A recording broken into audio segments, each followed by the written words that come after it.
अमरावतीच्या जिल्हा स्त्री रुग्णालयातल्या नवजात बाळांच्या अतिदक्षता विभागामध्ये आग लागली। या आगीमध्ये होरपळून 3 बाळांचा मृत्यू झाल्याची माहिती मिळतेय।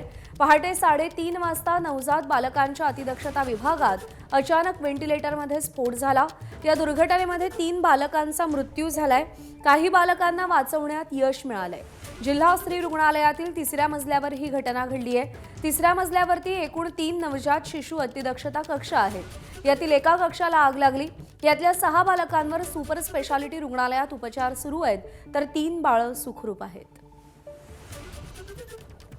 प्रणय निर्माण आपले प्रतिनिधी आपल्याला अधिक अपडेट देतील। प्रणय, अत्यंत दुर्दैवी घटना घडलेली आहे। प्रश्न हा उपस्थित होतो की अतिदक्षता विभागामध्ये अग्निरोधक यंत्रणा कार्यान्वित नव्हती का? नेमकं काय घडलं?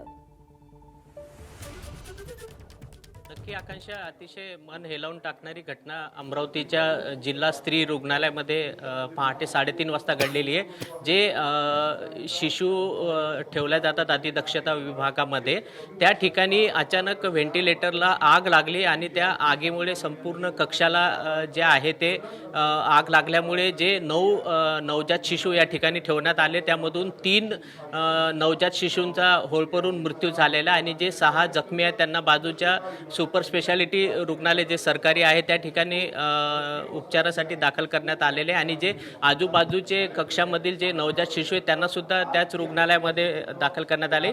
आणि जो सर्वात महत्त्वाचा मुद्दा जो उपस्थित होती, अग्निशमन विभागाची जी यंत्रणा आहे या ठिकाणी ती कार्यान्वित नाही असा आरोप होतोय। आणि या संदर्भात आपण जे CS शी बोललो त्यांनी सुद्धा सांगितलं की कार्यान्वित नव्हती, परंतु का नाही आहे याची आता आम्ही तपास करणार असं त्यांनी ABP माझाला सांगितलंय।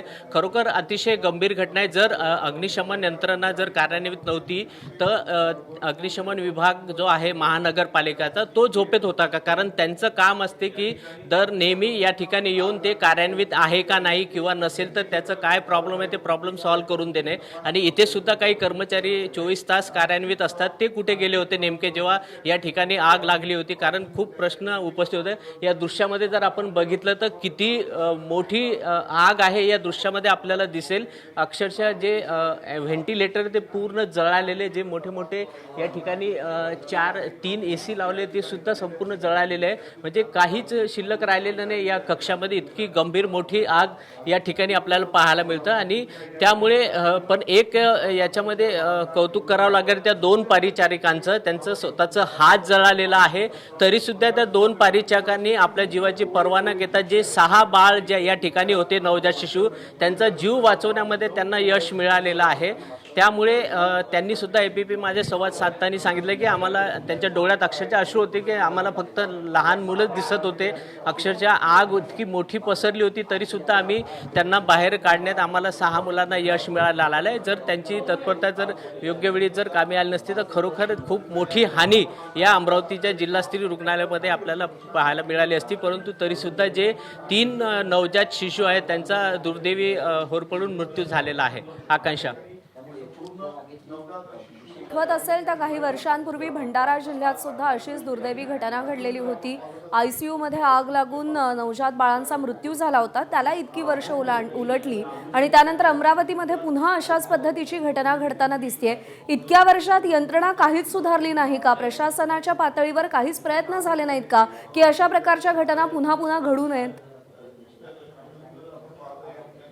आकांक्षा, खरं पाहिलं तर भंडाऱ्याच्या नंतर प्रत्येक जिल्हा रुग्णालय जे आहे प्रशासनात जे सरकारचे जिल्हा रुग्णालय त्या प्रत्येक रुग्णालयामध्ये खूप अपडेट व्यवस्था करण्यात आलेली आहे। ही जी इमारत आहे ती मागच्या वर्षी 3 मजली इमारत सुरू करण्यात आलेली आहे। म्हणजे जर नवीन इमारत असून सुद्धा या ठिकाणी अग्निशमन विभागाची यंत्रणा जर कार्यान्वित नसेल तर किती गंभीर बाब आहे। यामुळे अनेक प्रश्न उपस्थित होतात की महानगरपालिका काय करत होती, या ठिकाणी जे अग्निशमन विभागाचे कर्मचारी ठेवण्यात आलेले ते काय करते। याचा अर्थ फक्त कागदोपत्री या ठिकाणी सगळं ऑल इज ओके असंच म्हणावं लागेल आणि खूप गंभीर घटना आहे। त्यामुळे याची खरोखर सखोल चौकशी करणं खूप नितांत गरजेचं आहे की अग्निशमन विभागाची जी यंत्रणा आहे ती कार्यान्वित का नव्हती म्हणून। आकांक्षा, प्रणय, धन्यवाद दिलेल्या माहितीसाठी।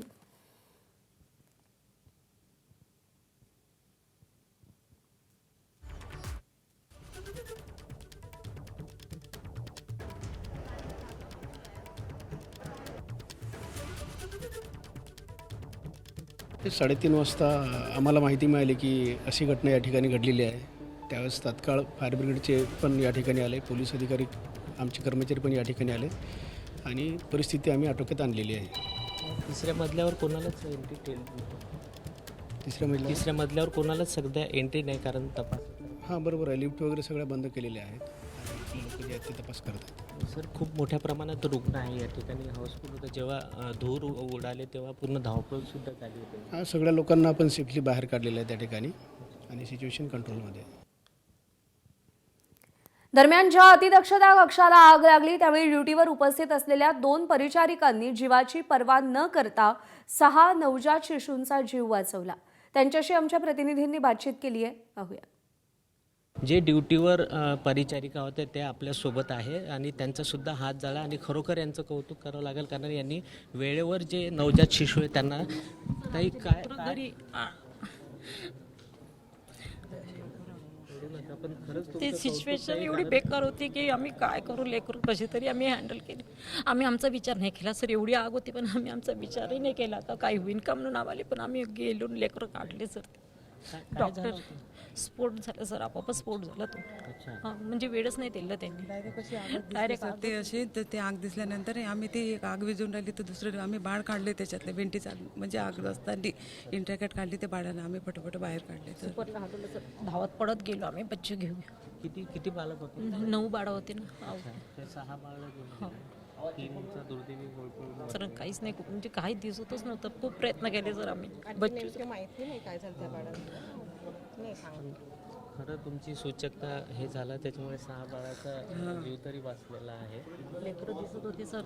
लेकरच दिसत होते ते, म्हणजे ते आग आणि ते लेकरं काय करावं काय नाही समजत नव्हतं. पण आम्ही आमचे प्रयत्न दिले सर. तुमचं पण हात जळायला सांगा. या दृश्यामध्ये बघू शकतो आपण की अक्षरशः या परिचारिका आहे त्यांनी तुमचं नाव काय ते? मी सुरेखा धनविजय. कीर्ती गणवीर. कॅमेरामॅन अमोल देशमुखचा प्रणय निर्माण, एबीपी माझा, अमरावती. आणि आमदार रवी राणा सध्या आपल्यासोबत आहेत. रवी राणाची अत्यंत दुर्दैवी घटना अमरावतीमध्ये घडलेली आहे. प्रश्न हाच उपस्थित होतो की अतिदक्षता विभागामध्ये सुद्धा योग्य ती खबरदारी घेतली गेली नव्हती का? अग्निरोधक यंत्रणा कार्यान्वित नव्हती का? ग्रामीण भागातल्या रुग्णालयांमध्ये अशी परिस्थिती का दिसते? हॅलो,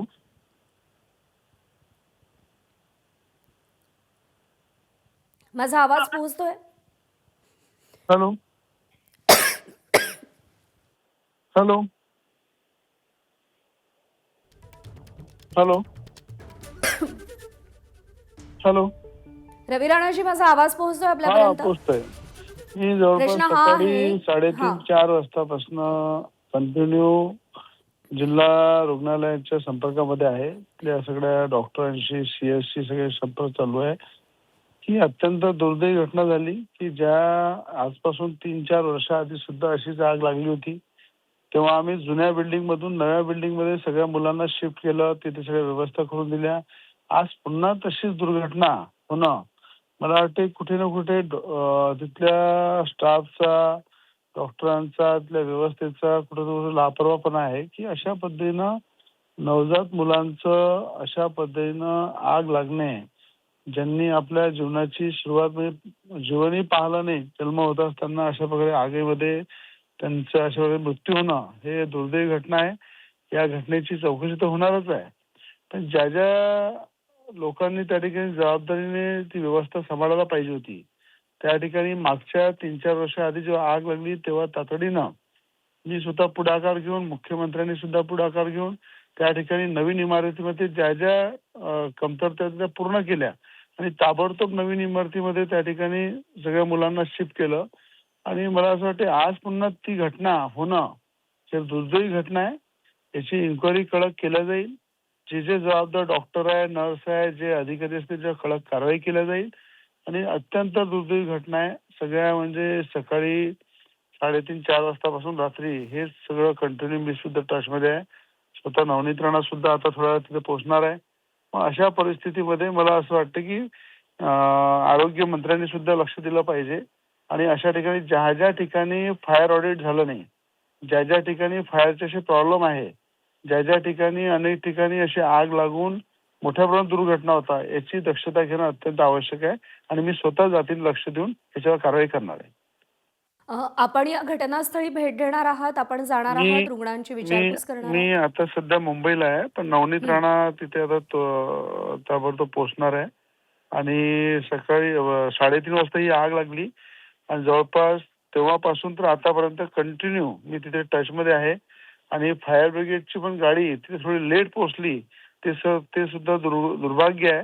तर त्या संदर्भात सुद्धा फायर ब्रिगेड डिपार्टमेंटचं सुद्धा याच्यावर पूर्ण आढावा घेऊन त्यांचे जे आग लागल्यानंतर ज्या तातडीने ते पोहोचायला पाहिजे त्या ठिकाणी पटापट त्याच्यावर